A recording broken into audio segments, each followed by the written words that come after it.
Hello, everybody. With the United States facing a world of athletes in the Olympic Games in Rome this summer, tonight's life holds particular significance. You're watching one of the greatest athletes of our time on a day in which he broke 3 world records and tied another on the same day. Most of you by now, I'm sure, have recognized him, and in a moment our cameras will show you how we spring our This Is Your Life surprise tonight.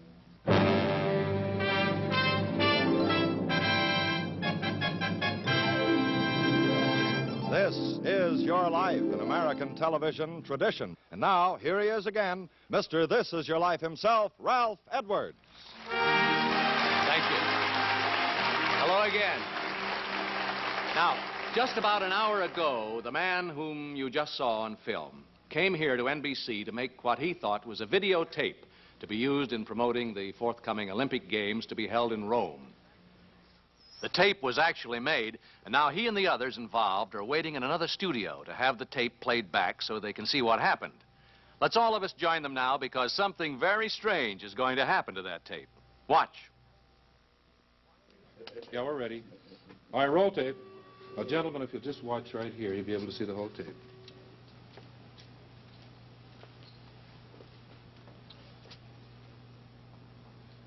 Hi, I'm Bob Richards, and I've had the wonderful privilege of representing America in 3 Olympic Games. But I want you to meet tonight a fellow who has won 4 gold medals in the Olympic Games, perhaps the outstanding Olympic performer America has ever produced, Jesse Owens. Well, thank you very much, Bob. Jesse, wonderful to have you. Jesse Owens, 2 of you have been expecting me to make an appearance tonight. 1 of you has not. Which one? Yes, well, it's pretty obvious from the look on your face, Jesse, that you are the one, because tonight, Jesse Owens, the boy from the Alabama cotton fields who became a great Olympic champion and hailed as the top track performer since 1900, this is your life.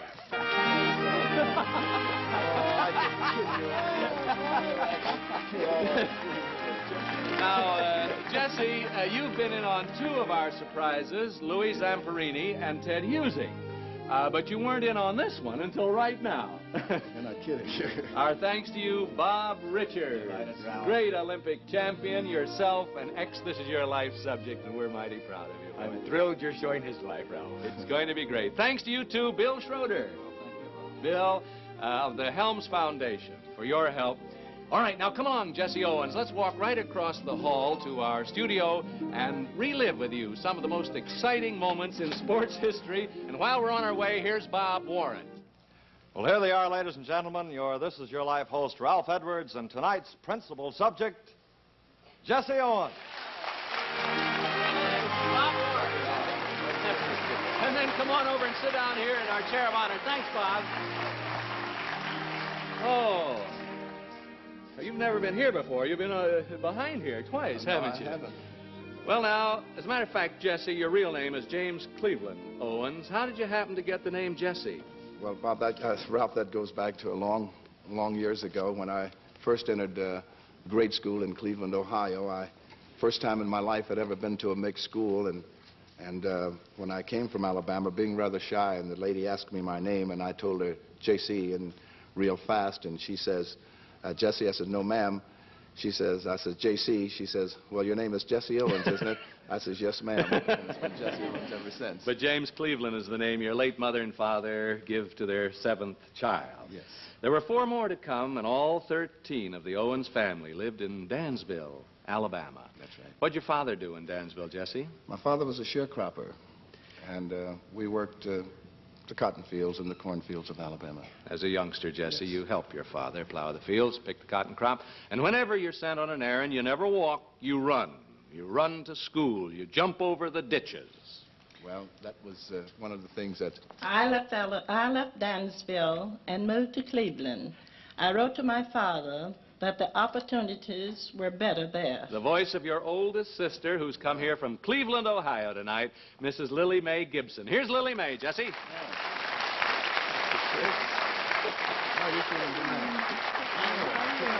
Now, let's see. Jesse was 9 years old when the Owens family moved to Cleveland, wasn't he, Miss Gibson? Yes, and Jesse was the best babysitter I ever had. He used to take care of Johnny, Norma, Rudy, and Helen. And though he was only 9 years old, he used to hold them on his lap and tell them wonderful stories. And when little Norma grew up to be a big girl and was graduating from junior high school, what did Jesse do, Miss Gibson? Jesse took his money he had earned from shoe shine job and bought her graduation dress. Thank you, Miss Gibson. Lily May, for coming here from Cleveland tonight.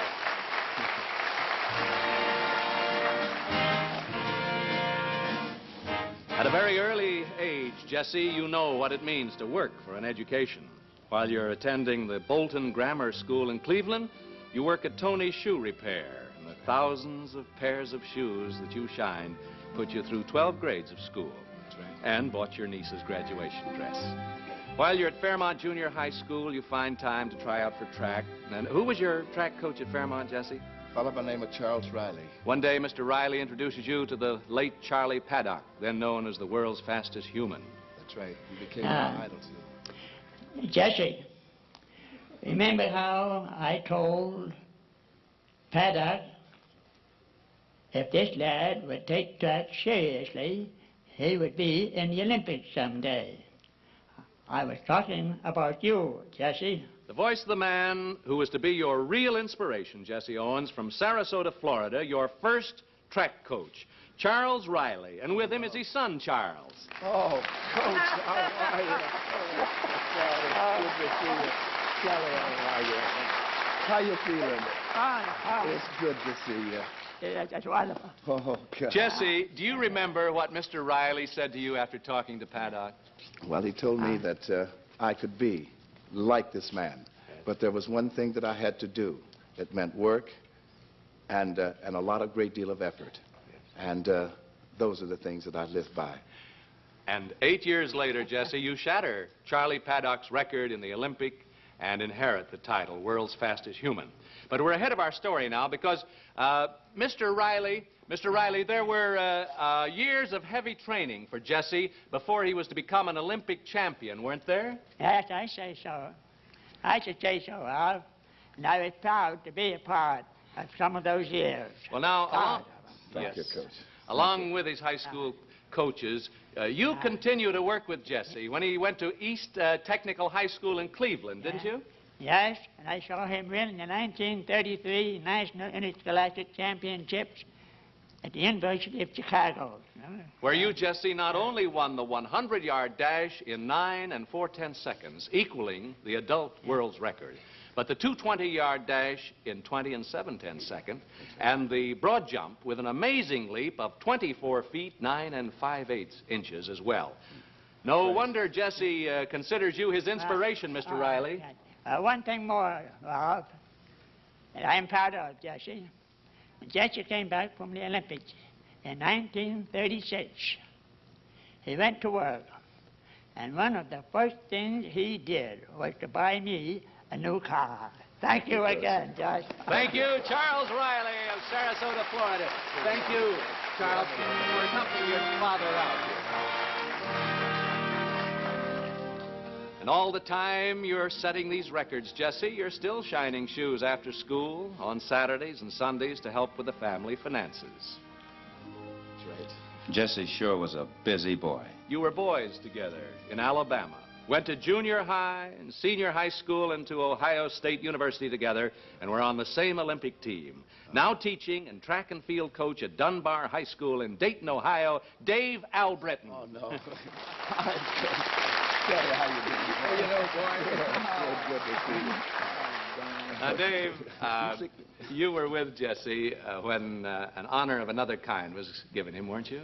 Yes, Ralph, you'd think that Jesse, with his many, many activities, would have, well, just wouldn't have had the time to worry about other people's problems.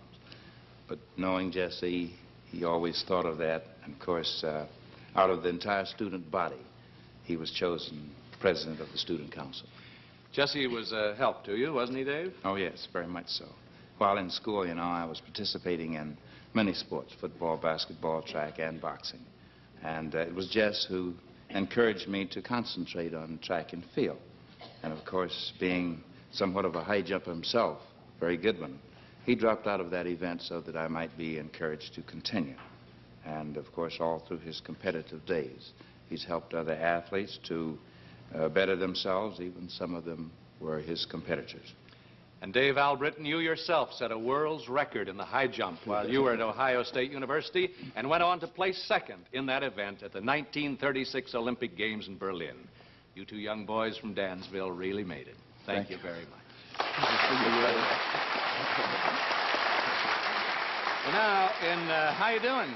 Well, I could be someplace else right now, I'll tell you that. I'm glad you're not, Jesse. Thank you. And in just a moment, we'll continue to trace your meteoric rise as a true champion in sports and in human relations. In 1933, Jesse, you've received scholarship offers from many colleges and universities, but you enroll as a freshman at Ohio State University in Columbus. Why, Jesse? Well, because, first of all, it was closer to home. I'd heard a great deal about the coaching staff at Ohio State University, and my junior high school coach wanted me to go. Charles Riley coached there, too, That's I think. How did you support yourself during your college years? Well, I ran an elevator in the state office building at night. I worked from 5 o'clock to 1 o'clock in the morning. And I had an opportunity while on the elevator to study.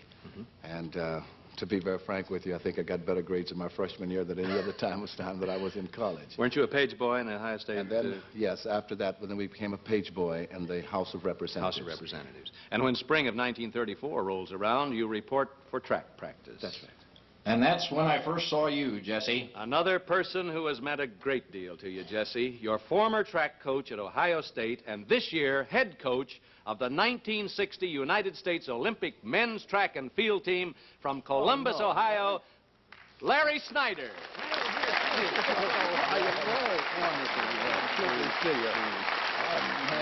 Job tonight, I'm telling you. They sure did. He's taking all the boys to Rome. There. Oh, yes. Under your tutelage, Larry Snyder, Jesse went on to newer track triumphs. Well, mainly because of his exceptional ability and his rigorous training, he made track history one day at Ann Arbor. It was the Big Ten track meet on May 25, 1935. And on that day, Jesse set 3 new world records and tied another one. And yet, he went into that track meet with a back so sorely injured from a fall earlier in that week that the Ohio State boys, his teammates, had to help him put on his track uniform. And remember, Jesse, when it was time for you to go down and get on your marks at the 100-yard dash, you could hardly do it. That's right. And I was debating about pulling you out of the race, scratching your name, and you wouldn't have been able to run. But when that starter said, "Get set," all Jesse's pains vanished. And it was in that 100-yard dash that Jesse again tied the world record of 9 4/10 seconds. Then came the broad jump, right, Larry? Yes, that broad jump that day was held out in the middle of the football field. They made a special place for Jesse, a grass runway, and all the crowd, the whole attention of the crowd was right on Jesse, and he asked the broad jump official if he wouldn't put a handkerchief, a white handkerchief out there 26 feet from the board. And then, forgetting all about this bad back and carrying it right with him, he took one leap and set a new world record. Jesse, that was a fabulous day. A world's record of 26 feet, 8 1/4 inches, which still stands after 25 years. And this is the only current world record to have stood up for that long. And following that masterful performance, Jesse, May 25th, 1935, at the Big Ten meet, you go on to set a world's record of 20 3/10 seconds in the 220-yard dash, and still another of 22 6/10 seconds in the 220-yard low hurdles, all within the space of 1 hour and 15 minutes. When the meet was over, how did the back feel, Jesse? They had to carry me upstairs. They really did, Ralph. Thank you, Larry Snyder, and good luck to you and your U.S. Olympic squad in the coming games in Rome. Thank you.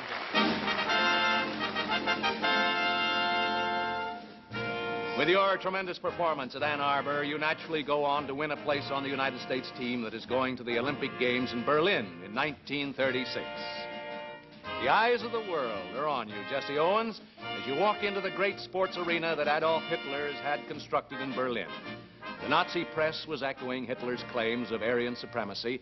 You were to be put to the true test of your courage and ability as you faced the greatest athletes of the world. I marched with Jesse into that arena.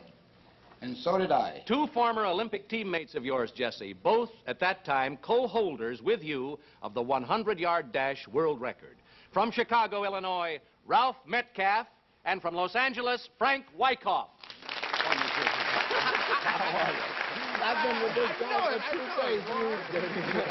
Boy, really good. Now, all three of you, along with Foy Draper, who was killed during the war, were on the 400-meter relay team. Weren't you, Ralph Metcalf? Yes, and we were very proud to have been able to set a new world's record of 39 and 8/10 seconds in that event. And it was Jesse who was the leadoff man and passed the baton to me. Now, next, Foy Draper, and then you, Frank Wyckoff, carried that baton over the finish line. There was a great deal of tension when Jesse Owens was called for the finals of the running broad jump, wasn't there, Frank? There was indeed, Ralph. Jesse He had a big rival. He had a formidable contender there from Germany, Lutz Long, who went out and on his third try made a leap of 25 feet 9 3/16 of an inch. And then came Jesse's last jump, and with a look of determination on his face, you sprinted down that runway, Jesse, leaped high in the air and landed into the pit. And when the mark was measured, and later as it was announced over the public address system throughout that entire arena, they announced that Jesse Owens had won the running broad jump. With a leap of 26 feet 5/8 inches, the first 26-foot running broad jump in the history of the modern Olympic Games. And then, Jesse, you went on and won 2 more gold medals, winning the 100 meters and then turning around and winning the 200 meters. A great feat. Yes, indeed. Thank you, Frank Wyckoff and Ralph Metcalf.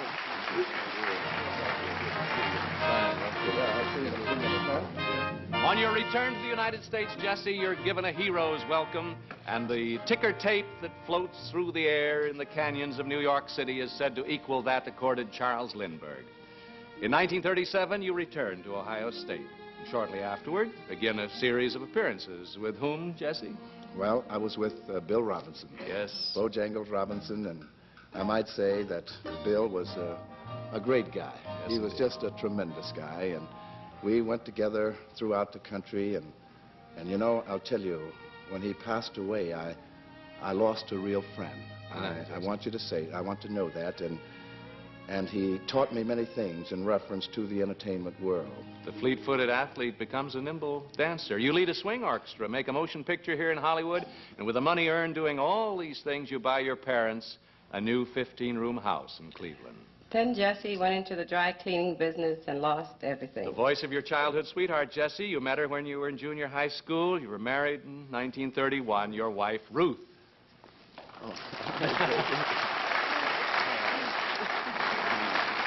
But even in the face of that financial disaster, you don't hold a guy like Jesse down, do you, Ruth? No, you don't. He went to work with the Civilian Defense Program and then later joined the Illinois Athletic Commission as secretary. But in 1955, you resigned that post to do what, Jesse? I went to work for our youth commission at that time. We have quite a commission, and we have studied your commission out here and the commission in New York. This was a goodwill tour of India for the State Department. Well, that you first made, of wasn't all, it? I might say that first we went on the goodwill tour of the Far East. We visited India, Malaya, and the Yes. Philippine Islands. Ruth, what did this entail? You've heard Jesse speak of it. Well, it entailed training of Indian athletes, speaking at schools all over India, charming the people. Yes. And there was a commercial firm there that gave Jesse $1,000 for the use of his name. And he, in turn, turned it over to the athletic department of India to be used for worthy Indian athletes. For the past 8 years, Jesse, you've been doing public relations work for Leader Cleaner in Chicago. You've reached a new pinnacle in your life now, Jesse Owens, higher perhaps than even 4 gold medals at the 1936 Olympics, higher even than the 3 world marks broken in one tide at Ann Arbor in 1935. Today, you're dealing with records that don't appear in the annals of the Olympics or the AAU. These are the records of boys off to a false start whom you've gotten back on the track in your capacity as sports specialist with the Illinois Youth Commission that you were talking about. Now, in just a moment, Jesse Owens, we'll meet one of the youngsters whom you've helped. It's your belief, Jesse Owens, that a boy interested in sports is a boy who won't get into trouble, right? That's very true, Ralph. Recently, you established a program of sports clinics in Illinois where top-name athletes give instruction to groups of boys. And your junior sports jamboree, a junior-size Olympic Games, has attracted each year over 1,800 youngsters. I guess that I could have been one of the juvenile delinquents that you read about in the papers if it hadn't been for Jesse Owens. The voice of a young man whom you've helped, Jesse. From Chicago, here's John Hickman. Oh, yes. Hiya, John. John, tell us how Jesse changed your life. Well, I came from a broken home, and as a youngster, I had few opportunities to find the guidance that would mold me into a useful citizen. And I first met you, Mr. Owens, at the Southside Boys Club. That's right. Where you gave me a job and helped to build my character by teaching me good sportsmanship and fair play. But Jesse didn't stop there, did he, John? No, sir, he did not. He was instrumental in securing a position for me at Contractors Furniture and Carpet Company in Chicago, where I started as a sample boy and worked myself up to an executive position there, controlling the carpet schedule installation. And, Mr. Owens, I just want you to know you've been a help to hundreds and hundreds of boys, and on behalf of all of them, I just say thanks. Thank you. This guy's making more money than I am. Thank you, John Hickman. Right after the show, Jesse, there'll be a party in your honor at the Hollywood Roosevelt Hotel where accommodations have been provided for your friends and family. Actually, your family consists of yourself and Ruth and your 3 daughters. Marlene, who is going to your alma mater, Ohio State. Gloria, Mrs. Malcolm Hemphill, who is teaching in Chicago. Beverly, Mrs. Donald Prather with the Southside Bank in Chicago, and your granddaughter, Donna Prather. Pick her up and put her right on your lap over there if you want, Jesse. These gold cufflinks for you and this gold charm bracelet for Ruth are provided as mementos of this night by Marshall Jewelers at 5th Avenue, New York. Also, we want you to have this 16-millimeter electric eye movie camera and this 16-millimeter sound projector, both furnished by Bell & Howell. And we have for you, too, a film of tonight's program. Now, you have a daily early morning radio show on WAAF Chicago. And to help you record some of the material that you use on this show, RCA Sales Corporation would like to provide you with this RCA portable tape recorder with speaker. And for your home, RCA Victor would like to provide you with this Kenbridge color television with wireless Wizard electronic remote control, hand tuner with non-breakable impact case, all from RCA Sales Corporation. May 25th of this year will be the 25th anniversary of your record-breaking feat at Ann Arbor, Michigan, Jesse.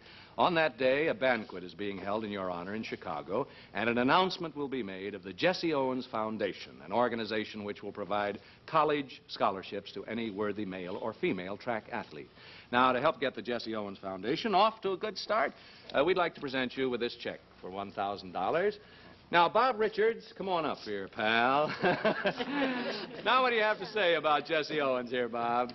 Well, Jesse, as you have often said, if when a man achieves success, he can't reach back and lend a helping hand to someone less fortunate than he is, then all his own success is in vain. Jesse, you've reached back many times, and thanks to you, many a boy is made a better man.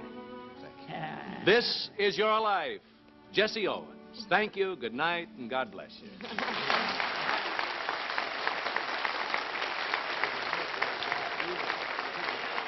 Travel arrangements for guests on This Is Your Life are provided by TWA, Trans World Airlines, who fly the Superjets. You fly the finest when you fly TWA. If you've devoted your life to America's future in a very special way, if Mother's Day is meant to honor sacrifices such as you've made, then the life we relive next week may be yours. We'll see you then. Good night, and thank you. Good night, Jesse. This Is Your Life is a Ralph Edwards production, produced by Axel Gruenberg and directed by Richard Gottlieb. Additional promotional funds were furnished by Trans World Airlines. Portions of this program were on videotape and film.